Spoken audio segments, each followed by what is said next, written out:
Zero. ఈ రాష్ట్రాన్ని అప్పులు ఊబిల్లోకి నెట్టేశాడు.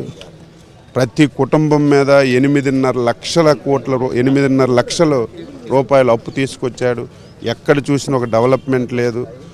ఈరోజు మేనిఫెస్టోలు అన్నీ చేశానని అబద్ధాలు ఆడుతున్నాడు.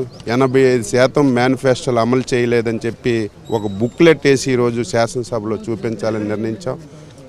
ఇవన్నీ కూడా అదేవిధంగా నిరుద్యోగ యువతకి ఈరోజు ఉద్యోగాలు లేవు, ఉపాధి లేదు, వాళ్ళు ఈదిన పడ్డారు. నిత్యావసర వస్తువుల ధరలు విపరీతంగా పెరిగిపోయాయి.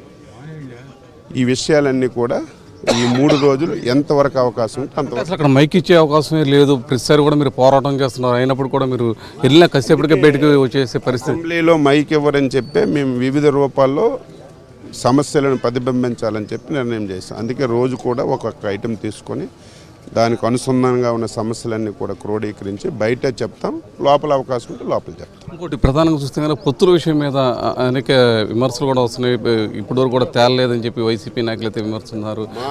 జనసేన పార్టీకి చాలా చాలా చాలా క్లారిటీ ఉంది. చర్చలు చాలా ఫలప్రదంగా జరిగాయి. వాళ్ళలాగా పిచ్చి పనులు చేయకుండా 1-2 సార్లు మళ్ళీ మాట్లాడుకొని ఫైనల్ చేయాలని చెప్పి నిర్ణయం చేశాం. రేపు 8వ తారీఖున కూర్చొని ఫైనల్ చేస్తాం. 8వ తారీఖు ఒక స్పష్టమైన ప్రకటన వచ్చే అవకాశం ఉంది. అందుకే స్పష్టమైనటువంటి అవగాహనకు వచ్చారు, స్పష్టంగా వచ్చారు. కానీ మరొకసారి చర్చించుకొని 8వ తారీఖు సీట్లో సర్దుబాటు విషయం మీద ఎవరెన్ని సీట్లో పోటీ లేదు అనేది ఒక క్లారిటీ వచ్చిందా? అన్నీ ముందు క్లారిటీగా ఎవరెవరు ఎక్కడ పోటీ చేయాలని డిస్కస్ చేస్తున్నాం.